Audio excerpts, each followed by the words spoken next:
मैं कुछ कहना नहीं चाहता था मान्यवर, मगर भारत सरकार की अर्ली वार्निंग सिस्टम पर सवाल किए गए, इसलिए मैं कहता हूं प्लीज लिसन अस, मत चिल्लाइए, प्लीज रीड इट। जो वार्निंग भेजा है उसको पढ़िए जरा। और इस देश में कई राज्य सरकारें ऐसी हैं जिन्होंने इस प्रकार की वार्निंग का उपयोग कर कर जीरो कैजुअलिटी डिजास्टर मैनेजमेंट किया है। मैं ओडिशा राज्य सरकार के लिए भी, उस वक्त हमारी नहीं थी, नवीन बाबू की थी, हमने 7 दिन पहले साइक्लोन का अलर्ट भेजा, सिर्फ एक व्यक्ति मारा गया, वो भी गलती से मारा गया।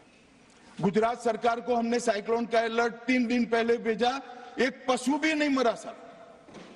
मगर मैं बड़ी विनम्रता के साथ कहना चाहता हूं कि आप जो घिसे पिटे शब्द यहां लेकर आए हैं और डिमांड ही करते जा रहे हैं, अर्ली वार्निंग सिस्टम है।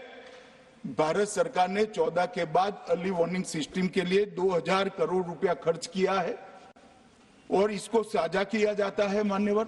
7 दिन पहले हर राज्य को सूचना भेजी जाती है और वो सूचना साइट पर सबके लिए भी उपलब्ध है, मान्य सांसदों के लिए भी उपलब्ध है। मगर कुछ लोगों को है कि यहाँ की साइटें खोलते ही नहीं है, विदेश की ही खोलते हैं। तो अब विदेश में तो इसकी अर्ली वार्निंग सिस्टम आएगी नहीं, हमारी साइट देखनी पड़ेगी मान्यवर। वर्षा, एक मिनट आप सुनो भाई, मैंने ध्यान से आपको सुना है, सुनिए जरा। नो प्लीज, इस तरह से नहीं चलेगा, सदन है। Facts and figures and details are being imparted. Please, मान्यवर, Honorable Minister. मैं तो उस उद्देश्य से ही कहता हूं इसको सुनकर सभी राज्य अलर्ट हो, अर्ली में अलर्ट हो जाए। मेरा किसी को ताना लगाने का आशय नहीं है।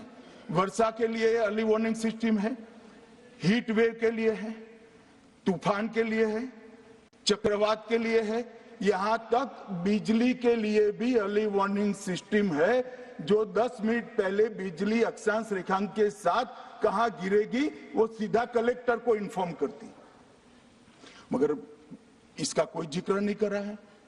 मैं तो मानता हूं जानकारी का अभाव होगा, जानकारी का अभाव है तो भी ठीक नहीं है, और राजनीति है मान्यवर तो बहुत दुखद है मान्यवर।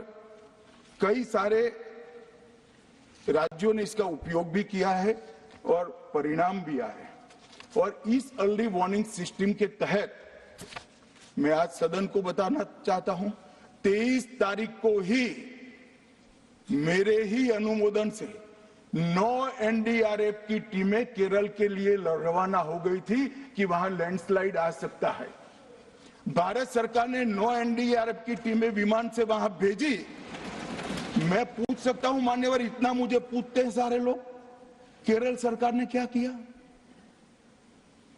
अनधिकृत लोग रह रहे थे, नहीं रह रहे थे, मगर वल्नरेबल सिचुएशन तो थी, इनको शिफ्ट किया गया क्या? क्यों नहीं किया गया? कौन रोकता था? और शिफ्ट किया तो मरे कैसे? शिफ्ट पहले नहीं किया गया है, बाद में किया गया है। जितना बोलोगे उतना नुकसान होगा। मैं बोलना नहीं चाहता, परंतु जब आप आरोपात्मक तरीके से बात करते, मैं शांति से यहाँ बैठकर सुनने ही आया। मान्यवर, मैं आज आपके माध्यम से कहना चाहता हूं कि early warning system Narendra Modi ji 2014 में प्रधानमंत्री बने, 2016 से ये प्रोजेक्ट चालू हुआ और 23 तक दुनिया की सबसे आधुनिक अर्ली वार्निंग सिस्टम कहीं पर है तो भारत में। और इसका 7 दिन पहले इसका अनुमान देने वाले 4 ही देश है, उसमें से एक भारत है। मगर उसको पढ़ना पड़ता है, डिमांड करने से कुछ नहीं होता। मान्यवर, जो उन्होंने कहा कि भाई डिजास्टर के पैसे रिलीज करने का राज्य के साथ पास अधिकार नहीं है, वो गलत है मान्यवर। मैं इसकी भी स्पष्टता करना चाहता हूं क्योंकि सदन का रिकॉर्ड साफ रहना चाहिए। एसडीआरएफ में 10% राशि कोई भी राज्य अपने हिसाब से अपनी गाइडलाइन से इश्यू कर सकता है और 100% राशि भारत सरकार की जो गाइडलाइन इश्यू हुई है, गाइडलाइन इश्यू के किसी भी परमिशन की भारत सरकार की जरूरत नहीं है। गाइडलाइन को सिर्फ फॉलो करना है। मगर जो ये डिजास्टर के पैसे हैं और कोई हेड के अंदर तो खर्च नहीं हो सकते।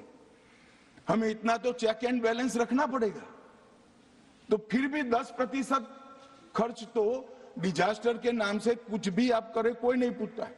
90% खर्च आप गाइडलाइन के हिसाब से डिजास्टर के लिए भारत सरकार की कोई परमिशन लेने की जरूरत नहीं। और बंगाल का भी कहा मान्यवर, डिटेल स्टेटमेंट नित्यानंद जी पढ़ेगी, मतलब मैं स्ट्रक्चर्ड स्टेटमेंट नहीं दे रहा हूं, सिर्फ स्पष्टताएं कर रहा हूं। मान्यवर बंगाल का भी कहा, हमने 6,244 करोड़ रुपया 14 से 24 तक बंगाल के अप्रूव किए हैं और जिस प्रकार से इनके खर्च का हिसाब आता है इस हिसाब से रिलीज होते हैं। उसमें से 4,619 4619 करोड़ रुपया हमने रीएम्बर्स कर दिया है। मगर वहां थोड़ा प्रॉब्लम है हिसाब भेजने में। अब वो तो मैं अच्छे से नहीं कर सकता साहब, बंगाल ने ही करना पड़ेगा। अकाउंट देना पड़ता है तो सरकार है, कोई पॉलिटिकल पार्टी नहीं है ना। सरकार के कुछ रूल्स होते हैं, रेगुलेशन होते हैं, अकाउंटिंग सिस्टम होती है, एजी का ऑडिट होता है। हम किसी को नहीं मानेंगे तो थोड़ी तकलीफ आएगी, मगर धीरे धीरे आदत पड़ रही है, इंप्रूवमेंट आया है। इसीलिए 6244 में से 4619 करोड़ रुपया इनका रिलीज हो चुका है। और मैं फिर से कहना चाहता हूं मान्यवर, अर्ली वार्निंग सिस्टम दी गई थी, इसीलिए 23 तारीख को हमने एनडीआरएफ की 9 बटालियन वहां पर 9 बटालियन वहां पर हमने भेज दी थी और 3 कल रवाना करी है। एनडीआरएफ की बटालियन उतरने से भी अलर्ट अगर हो जाते तो काफी कुछ बच जाता।